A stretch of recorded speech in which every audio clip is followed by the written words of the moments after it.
Margarida, que prazer estar contigo de novo, né? Olá, olá, olá.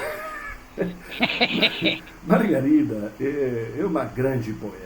Eu conheci ela no lançamento do livro dela, Ilhas de White, onde tem uma série de poesias e também algumas crônicas, e que é publicado pela mesma editora, Edições Esgotadas, e que eu recomendo que todos corram a comprar, porque é uma beleza de livro. Muito obrigado.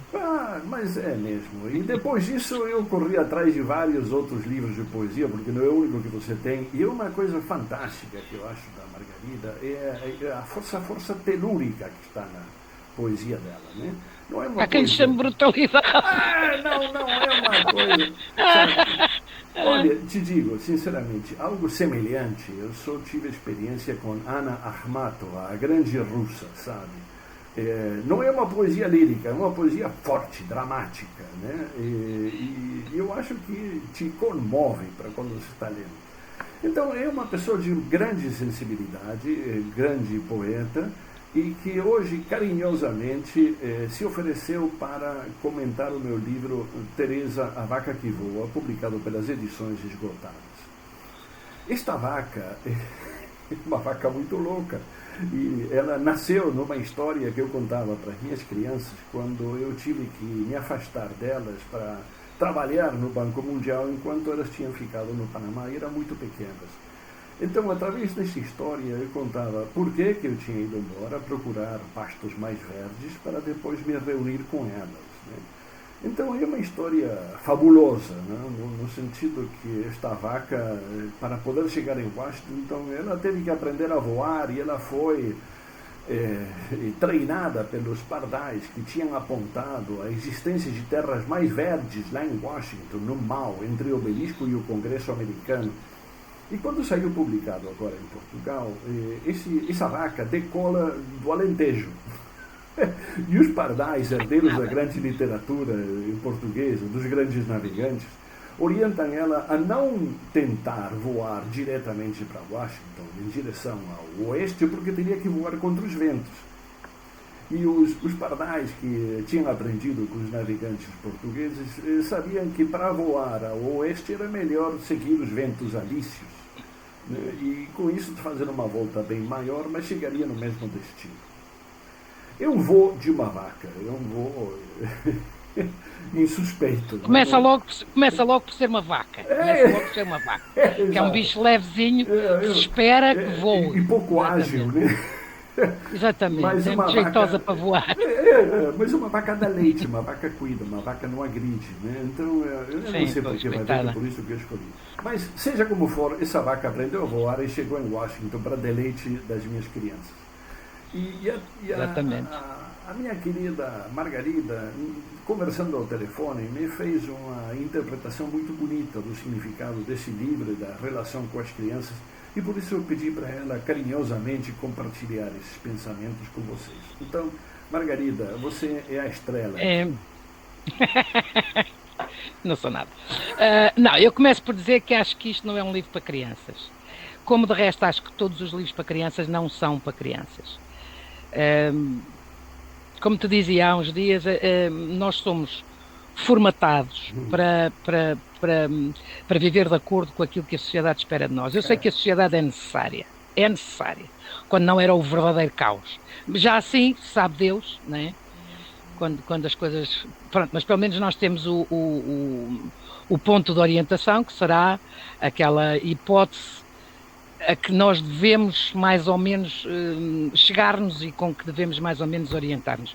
E mesmo assim, o que nós criamos como humanidade, uma coisa que eu não posso dizer que é feio, mas é a forma, muitas formas de fugir a essas mesmas regras, a essa mesma necessidade de ter as coisas mais ou menos organizadas. Nós precisamos de uma certa organização quando não era uma desgraça.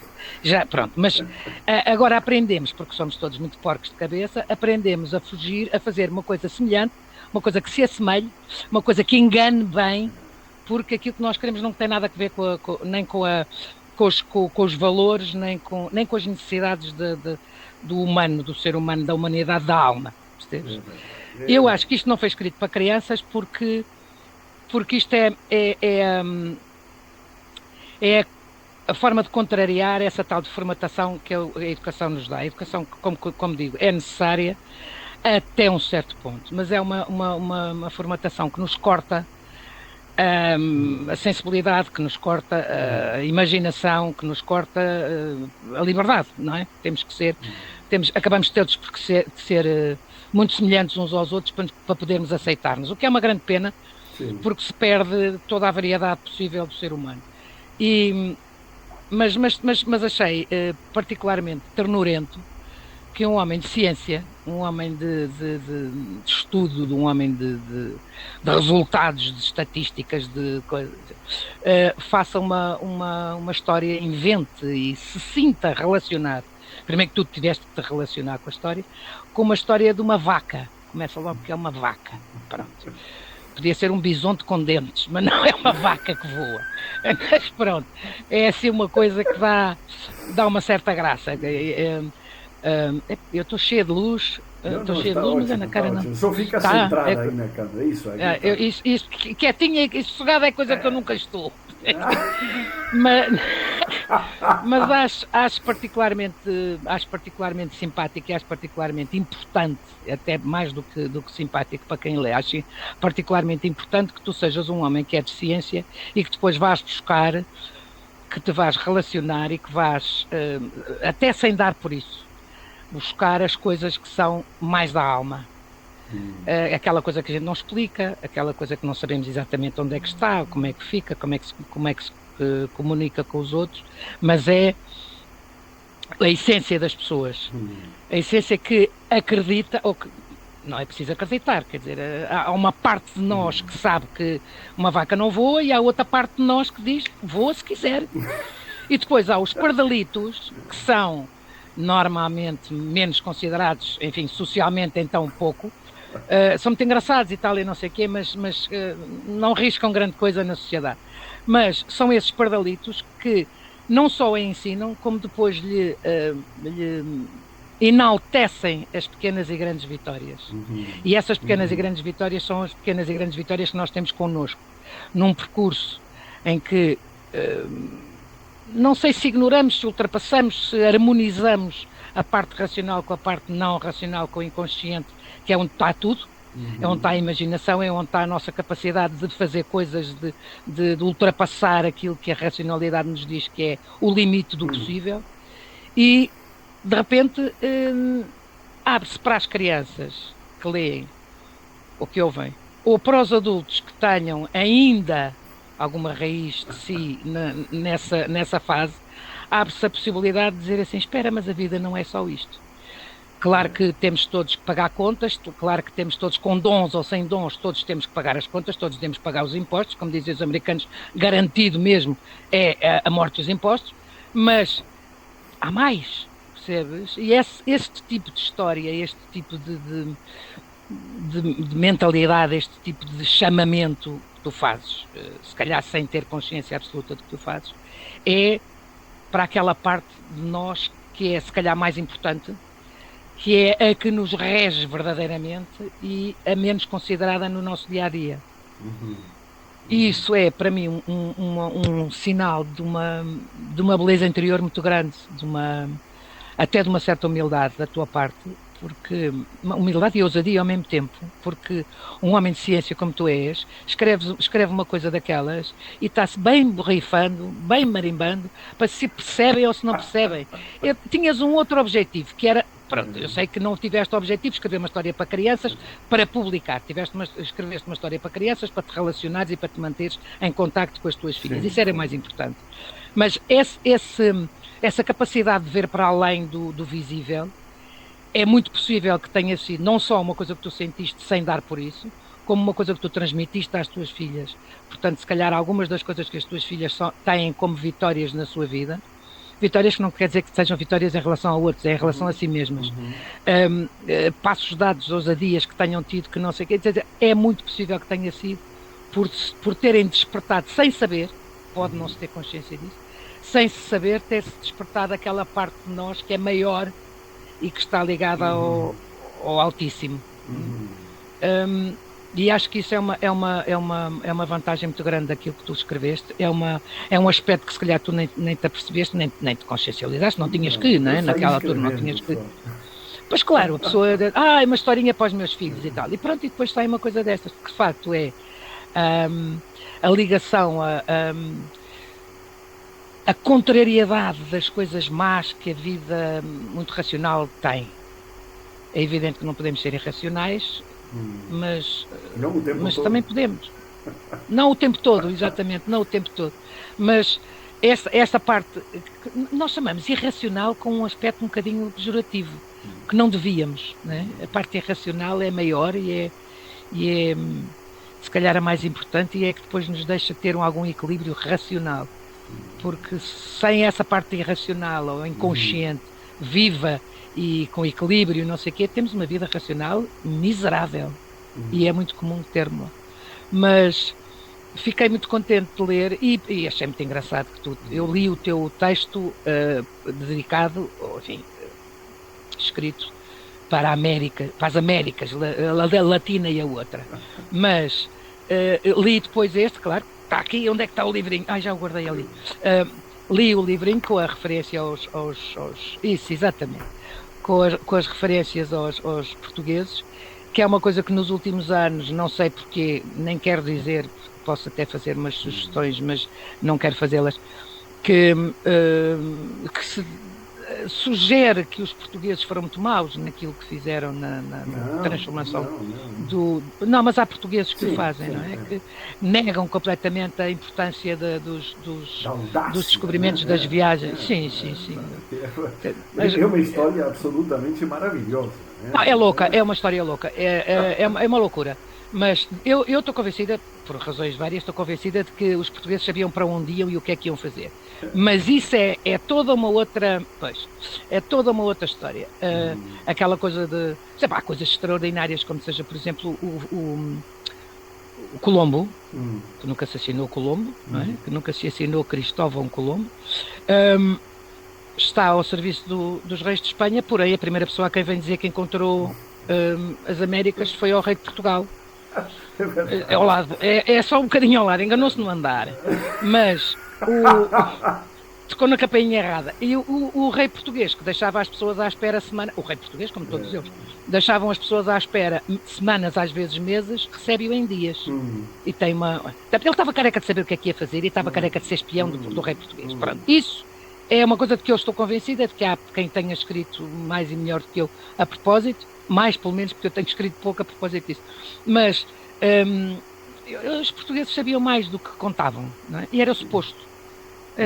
Não se podia abrir assim o jogo com o vizinho do lado.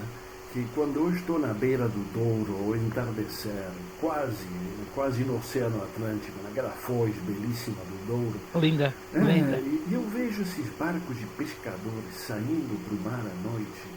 É uma reinvenção da mesma audácia original dos portugueses, né?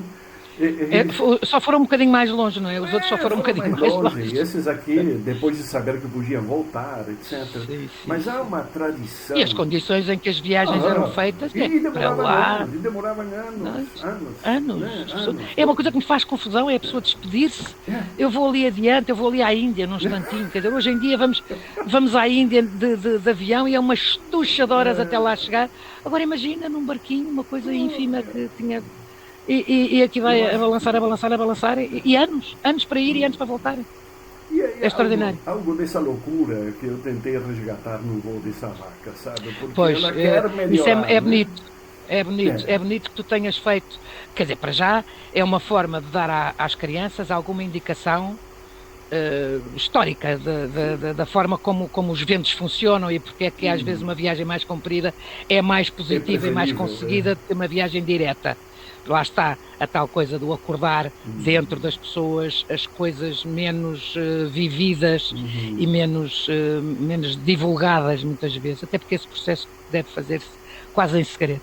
O processo de acordar certos aspectos da nossa chamada irracionalidade, ou pelo menos o inconsciente, não devem ser feitas com publicidade, porque somos muito juízes uns dos outros, muito próximos uns dos outros para julgar. Estamos mais próximos uns dos outros para julgar do que para ajudar, para amparar e para dar um jeitinho. Não temos nada a esse jeito. Não é um hábito muito... É um esforço, percebes? A humanidade é toda torcida, porque nós, para ajudarmos o do lado, temos que fazer um esforço, temos que lhe dar um nome. Enquanto que a maldade pode ser feita em segredo. Percebe? Pode perfeitamente, o prejuízo do outro pode ser feito em segredo. Claro que evidentemente às tantas pode ser divulgado, mas aquela coisa boa de crescer por dentro, de ver crescer o outro, que é uma coisa que tu fazes na forma como escreves esta história, ou que podes permitir que seja feita. Não quer dizer que tu faças, não tens responsabilidade nenhuma nisso. A tua responsabilidade é na escrita. A tua escrita pode ajudar a quando da leitura pode ajudar alguém. De repente faz-se luz, desce o santo e a pessoa diz, espera lá que eu sou mais do que isto. Sou mais do que aquilo que me penso normalmente. Mais do que aquilo que a sociedade me valida. Sim, aquele papel que eu tenho que desempenhar. Né? Exatamente. Não tenho propriamente que, eu tenho obrigações para comigo, eu tenho obrigações para com a minha irmandade, mas a irmandade é uma coisa que se não tiver ritual também se não tiver um ritual físico não é bem vista. Estas coisas todas muito etéreas não são para agarrar, não temos grande capacidade para agarrar. Entretanto, eu tenho que dizer que quando foi do lançamento desse livro, que tu falaste, o meu livro lá em cima no Porto, eu cheguei naquele dia em que desabou em cima do Porto um temporal medonho. Foi. O Porto estava com a bastante. Um horror. O que chovia, as inundações, as faltas de táxi, os bombeiros, foi para lá. Mas você não desistiu, Chegou. Não desisti, não. Havia qualquer coisa que me dizia que era assim, já agora, que é que estamos? Vamos embora. Aliás, quando a Teresa Adão me avisou que as coisas estavam como estavam no Porto, eu já estávamos, a Zica e eu, na estação de comboios, portanto não valia a pena. O comboio ia partir dentro de pouco tempo, eu já tinha os bilhetes, agora voltar para trás, não valia a pena. Não, vamos, sempre vamos ao Porto. Eu vivi no Porto uns anos e acabei por gostar muito do Porto. Fui muito contrariada, mas depois acabei por gostar muito do Porto. E disse, não, vamos. Fez-me muita pena ver a Boa Vista apertada, como aconteceu na Avenida da República em Portugal, aqui em Lisboa, faz pior. Em Lisboa, porque eu conhecia a Avenida da República e a Boa Vista com as moradias afastadas da estrada, e agora vejo os prédios todos a fazer exatamente a mesma coisa. Na Boa Vista faz exatamente a mesma coisa que na Avenida da República. Estreitar com os edifícios todos debruçados em cima de quem passa. E fica um canyon, né? Fica tudo muito... Eu acho um bocadinho... Pronto, era uma coisa bonita, as avenidas eram bonitas e agora modernizaram-se, pois, está bem, mas não para melhor. Mas nós, como ia dizendo, nós éramos poucos, mas éramos bons. De facto, aquela parte da grande trevoada e do grande temporal travou muitas pessoas. Mas tivemos uma cavaqueira muito engraçada e foi muito bom para mim conhecer-te. E é muito bom espetacular. Dizer-te agora aqui nesta ocasião o que é que eu acho do teu livro. Acho que é uma coisa que me cai bem. Dá-me gosto. Bom, obrigado. É tudo sentido, é tudo verdadeiro. Vamos ver se fazemos essa vaca voar alto, né? Exatamente. Não, quer dizer, pronto, ela não precisa voar assim muito alto, depois tem frio, percebe? Porque é ir do cachecol. Exatamente. Só se for, para ir bem protegidinha. Mas eu gostei, achei muito engraçado. Mais do que a forma, porque de facto é uma forma para crianças, não é? Uma forma simples para a criança perceber. Achei extraordinário o conteúdo. Ou o potencial conteúdo. Não quer dizer que ela desperta isso, sabe? Eu tenho aqui a vaca que a minha mulher costurou. Quer dizer, quando você... são expressões de amor, sabe? A ternura dela, muito engraçado. E é muito engraçado. Lá voltamos à situação do homem da ciência que depois se deixa tocar ternurinhas dessas, que é uma delícia. É uma delícia, graças a Deus, sabe? E graças a Deus pela tua sensibilidade para perceber a intenção, né, de escrever, né? Sair de si e fazer algo diferente. Claro. Né? É isso que era. Claro. Ai, era a tua intenção, era criar um elo, um caminhozinho que não se interrompesse com as tuas filhas, visto que fisicamente estavas obrigado a isso. Mas é bom. Foi bom conseguir isso. E até te digo mais, é bom que tu consigas isso com elas naquela altura e é bom que tu consigas isso com as crianças todas que possam ler posteriormente. E como te digo, com os adultos a quem possas tocar, se eles se deixarem tocar. Se deixarem tocar, né? Porque não é que todas as pessoas têm capacidade para fazer certos percursos. Depois têm ou não têm a disponibilidade mental para isso. Não, isso é um trabalho de uma vida inteira. Não, e do ambiente onde eu venho, sabe, que esse ambiente que você referiu como das ciências, que é um ambiente profissional, acadêmico. Sim, tudo muito frio, muito... Não, a orientação é, o que o Alfredo está escrevendo agora para criança? Exatamente, pois. E não lá está, o juízo do outro. Veio o juízo do outro, porque o outro já sabe que tu não deves escrever para crianças. Não que ele escreva, percebes? Sim. Mas o juízo dele é que tu não deves. Não, exato. Não, e não consegue nem ver a intenção, sabe, de uma vaca empreendedora, sabe, da vaca curiosa. Porque toda a gente sabe que uma vaca não voa. Porque é que estás agora a fazer isso? Uma vaca... É óbvio, a vaca tem que ficar no chão. É a mesma coisa que tu dizes que um pardalinho dá leite. Pronto. Esses pardalinhos são preciosos. Esses pardalinhos são preciosos.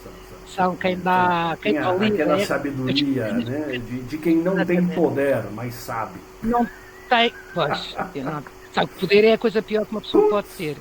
Formata. É assim, sem poder não se faz nada. Não é? Sem poder não se faz nada. Porque eu não posso ajudar se não tiver poder para isso. Agora, o como arma arremessável para os outros... Arrasa com o melhor que a gente tem. É um horror. É um horror. Ai, menina. Gratificar as sociedades através de capacidades e de poderes. Ainda havemos de chegar lá, se não dermos cabo da planeta até lá, ainda temos uma hipótese de acordar com as vacas que voam e dizer assim, espera lá um bocadinho que temos que mudar de rumo. E agora espero que as crianças, quando andem por essa avenida Boa Vista ou a Liberdade, olhem para o céu para ver se encontram uma vaca. Eu, por acaso, tenho uma coisa, eu às vezes faço coisas incríveis, eu às vezes olho propositadamente para o céu e já fui de encontrar um poste por causa disso, não parei de andar, bomba! Quando dei por isso estava a chocar no...